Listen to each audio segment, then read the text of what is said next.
નમસ્કાર દર્શક મિત્રો, અમારી ચેનલમાં આપનું ફરી એકવાર હાર્દિક સ્વાગત છે। મિત્રો, મકર સંક્રાંતિના દિવસે તલના લાડુનો આ ગુપ્ત ઉપાય ચૂપચાપ કરી લેજો, પછી તમારી પાસે એટલું ધન આવશે કે 7 જન્મોની ગરીબી દૂર થઈ જશે। મિત્રો, મકર સંક્રાંતિનો તહેવાર માત્ર એક પર્વ નથી, પરંતુ આ દિવસ એક એવો દિવસ હોય છે જ્યારે સૂર્યદેવ પોતાની દિશા બદલે છે, ઉત્તરાયણ થાય છે। આટલા માટે જ શાસ્ત્રોમાં કહેવાયું છે, જે દિવસે સૂર્ય દેવતા મકર રાશિમાં પ્રવેશ કરે છે એ જ દિવસને મકર સંક્રાંતિના નામથી ઓળખવામાં આવે છે અને નકારાત્મક શક્તિઓ વાતાવરણમાંથી ધીરે ધીરે નબળી પડવાની શરૂ થઈ જાય છે। તેમ છેલ્લા થોડા સમયમાં મહેસૂસ કર્યું છે કે તમારા ઘર પરિવારમાં આપસી બોલાચાલી બહુ વધારે થઈ રહી છે, અથવા તો લડાઈ ઝઘડા કે ધનની હાનિ થઈ રહી હશે। તો મિત્રો, આ સૌથી મોટું કારણ આ નકારાત્મક શક્તિઓ જ હોય છે, જે દરેક ઘર પરિવારમાં ઘૂસીને કામમાં ઘૂસી નોકરીમાં પણ આવી જાય છે અને સમય ખરાબ કરી દે છે। પરંતુ જેવા જ મકર સંક્રાંતિનો પાવન પર્વ આવે છે, એવા જ સૂર્ય દેવતા મકર રાશિમાં પ્રવેશ કરે છે અને આ નકારાત્મક શક્તિઓ પર રોકથામ લાગી જાય છે। દેવતાઓની ઉર્જા જાગૃત થઈ જાય છે, વાતાવરણમાં સકારાત્મક શક્તિઓ ફેલાવા લાગે છે, તમારો પરિવાર ફરીથી એક થઈ જાય છે, લડાઈ ઝઘડા ઓછા થાય છે, નોકરી વ્યાપાર કામ ધંધો બધું જ ગતિ પકડી લે છે। એટલે કે મકર સંક્રાંતિનો દિવસ આપણા જીવનમાં બહુ મહત્વપૂર્ણ હોય છે। આ દિવસે એક નાનો એવો ઉપાય કેવી રીતે તમારી કિસ્મત બદલી શકે છે, જે આજના વિડીયોમાં આગળ તમને જાણવા મળશે। એટલા માટે વિડીયોને સાથે બિલકુલ અંત સુધી બન્યા રહેજો। સૌથી પહેલાં મિત્રો, સાચા ભક્ત હોય લક્ષ્મીજીના તો કમેન્ટ બોક્સમાં જય માં લક્ષ્મી જરૂરથી લખી દેજો, વિડીયોને એક લાઇક કરી દેજો અને મકર સંક્રાંતિ પર એને બહુ જ મોટી ખુશખબરી મળશે, જે કમેન્ટ બોક્સમાં જય માં લક્ષ્મી લખશે તેને। મકર સંક્રાંતિનો સમય એ સમય હોય છે જ્યારે પ્રકૃતિ, બ્રહ્માંડ અને મનુષ્યના જીવનમાં નવી નવી ઉર્જાનો સંચાર થાય છે। તેની અંદર એને પ્રસન્નતા મહેસૂસ થાય છે, એને એવું લાગે છે કે જીવનમાં બદલાવાની ઘડી શરૂ થઈ ગઈ છે, મનમાં ઉત્સાહ રહેવા લાગે છે, ઉલ્લાસ રહેવા લાગે છે। મકર સંક્રાંતિને બહુ વધારે શુભ માનવામાં આવે છે, કેમ કે આ દિવસે કરવામાં આવેલું નાનામાં નાનું દાન એક અનેક ગણું ફળ આપે છે। બહુ બધા લોકો કહે છે, મકર સંક્રાંતિ એ તલનું દાન કરવું જોઈએ, ગોળનું દાન કરવું જોઈએ, વસ્ત્રનું દાન કરવું જોઈએ। આવું એટલા માટે કહે છે કેમ કે આ દિવસે નાનામાં નાનું દાન પણ મોટામાં મોટો લાભ આપે છે। આપણા ઋષિમુનિઓએ પણ બતાવ્યું છે કે આ દિવસે દાન, જપ, તપ અને અમુક વિશેષ ઉપાય કરવાથી જીવનમાં એટલી અટકેલી તરક્કી અચાનક ગતિ પકડી લે છે।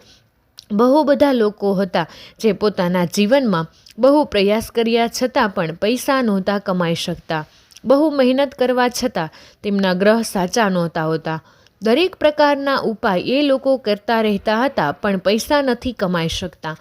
દરેક પ્રકારના બાબાએ બતાવી છે કે તોય તમારા બાળક કામ નથી કરી શકતું। પણ આજનો આ વિડીયો છે એ તમે જોઈ રહ્યા છો તો સમજી લેજો કે તમારી સામે આ વિડીયો રજૂ કર્યો છે, તમે સાંભળી રહ્યા છો તો સમજી લેજો કે ભગવાન શ્રી કૃષ્ણની મરજી છે કે તમે આ વિડીયોને સાંભળી રહ્યા છો।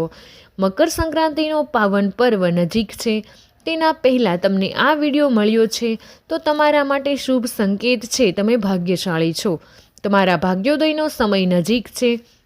આ વિડીયોને અંત સુધી જોઈ લેજો।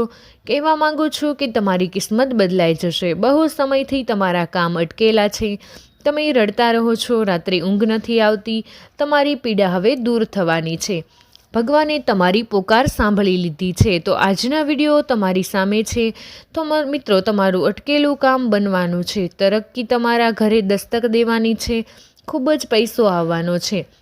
મિત્રો, ભારતમાં મકર સંક્રાંતિના દિવસે તલ, ગોળનું દાન આ બધાનું વિશેષ મહત્ત્વ હોય છે। આ દિવસ માત્ર ખાવા પીવાનો જ નહીં પણ ભાગ્યને એક નવી દિશા આપવાનો પણ દિવસ હોય છે।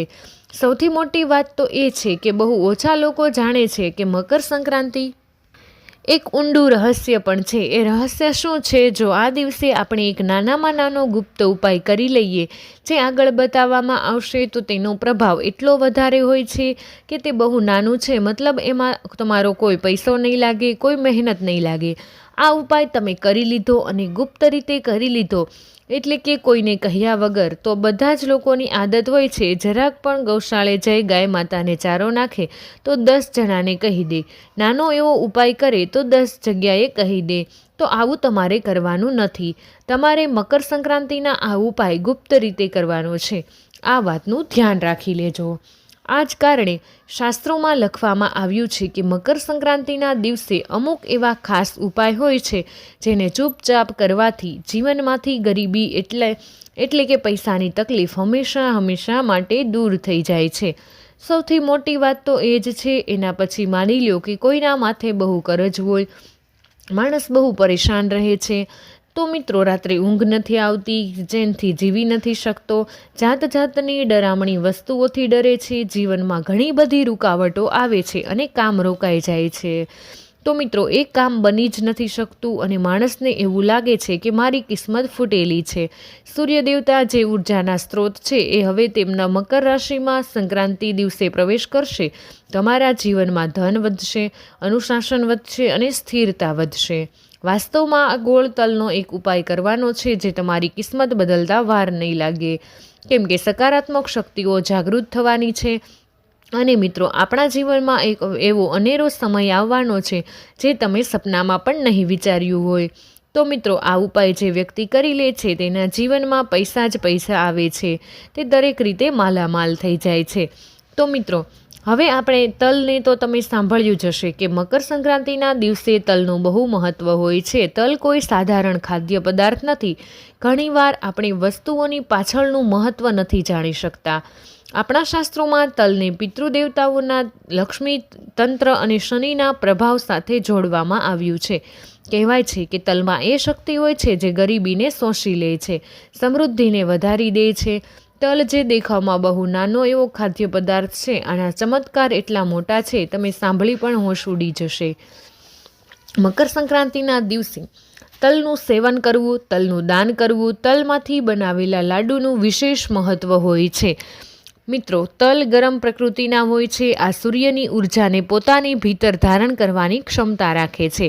જ્યારે તલને ગોળની સાથે ભેળવવામાં આવે તો માત્ર મીઠાઈ નથી રહેતી, તે ધનને રોકવાવાળું તાવીજ બની જાય છે.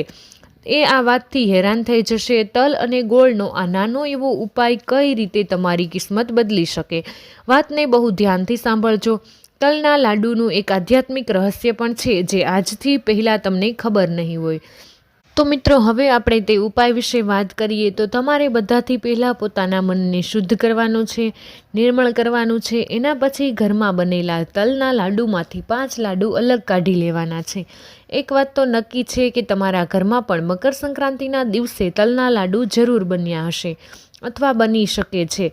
તમે બજારમાંથી તલના લાડુને ખરીદીને લાવ્યા હશો. આ તલના લાડુ ખરીદી લાડુમાંથી 5 લાડુ આપણે બિલકુલ અલગ કાઢીને રાખી લેવાના છે. આ 5 લાડુ કોઈ પણ સાફ કપડામાં આપણે રાખવાના છે. પછી આની પોટલી બાંધ્યા પછી મનોમન પોતાના જીવનની આર્થિક પરેશાનીઓને યાદ કરવાની છે. મારું પહેલું કામ અટકેલું છે, કાશ મારું પહેલું કામ બની જાય, મારા જીવનમાં આટલો પૈસો બહુ આવી જાય. જીવનમાં તમારી આર્થિક સમસ્યા તમારે યાદ કરવાની છે. પછી આવું બધું કહી આ પ્રક્રિયા પૂરી કરી ગુપ્ત હોવી છે. આ પ્રક્રિયા વિશે આપણે કોઈને બતાવવાનું નથી. પછી તમારે આ ગાય માતાને ખવડાવી દેવાના છે. બીજા દિવસે તમારે કોઈ જરૂરિયાતમંદને એવી રીતે ખવડાવવાના છે કે કોઈ તમને જુએ નહીં. ખાસ કરીને કોઈ ઓળખીતો વ્યક્તિ તમને ના જોવે. તો બીજા લાડુ તો તમારે કોઈ જરૂરિયાતમંદને ખવડાવી દેવાનો છે, ચૂપચાપ કોઈને દેખાડ્યા વગર. અને ત્રીજો લાડુ તમારે મંદિરમાં ચૂપચાપ મૂકી દેવાનો છે. ચોથો લાડુ તમારે સ્વયં ગ્રહણ કરવાનો છે. અને 5મો લાડુ ધરતી અને ઘરની તિજોરી જ્યાં તમે પૈસા રાખો છો ત્યાં મૂકી દેવાનો છે. આ પ્રક્રિયા તમને દેખાવમાં બહુ સરળ લાગી રહી હશે. ઘરેથી 5 લાડુ કાઢ્યા, અલગ અલગ એક સ્થાન પર મૂકી દીધા. આની પાછળ ઊંડો સંકેત છુપાયેલો છે. વાતને ધ્યાનથી સાંભળજો. આવું કરી તમે બ્રહ્માંડને એ સંદેશ આપ્યો છે કે ધનને સન્માન આપવા માંગો છો, વહેંચતા આવડે છે અને સંભાળતા પણ આવડે છે. આ જ સંકેત લક્ષ્મીને આકર્ષિત કરે છે. આ જ સંકેત તમને યુનિવર્સની નજરોમાં મોટો બનાવે છે. આ સિવાય વાતને ધ્યાનથી સાંભળો. બીજો ઉપાય જે છે તે બહુ ઓછા લોકો જાણે છે. મિત્રો, આ ઉપાયને સાંભળી તમે પણ મકર સંક્રાંતિની રાત્રે પોતાની કિસ્મત બદલી શકો છો. આ ઉપાય રાત્રે કરવાનો છે. મોટા મોટા મુકામો હાંસલ કરી શકો છો. તમારી કિસ્મત બદલી શકે છે. તો મકર સંક્રાંતિની રાત્રે તમારે એક તલનો લાડુ પોતાના હાથમાં લેવાનો છે. ભગવાનને પ્રાર્થના કરવાની છે. આ તલનો લાડુ મીઠો છે, એમ જ તમારા જીવનમાં ધનનો પ્રવાહ મીઠો અને સ્થિર થઈ જાય. પછી તમારે આના 3 ટુકડામાં તોડી ઘરના અલગ અલગ 3 ખૂણામાં મૂકી દેવાનો છે. બીજા દિવસે સવારે તેને કોઈ ઝાડના મૂળમાં મૂકી આવવાનો છે. તમારા ઘરની આસપાસ કોઈએ પણ ઝાડ હોય એનો મૂળમાં તમારે મૂકી આવવાનો છે.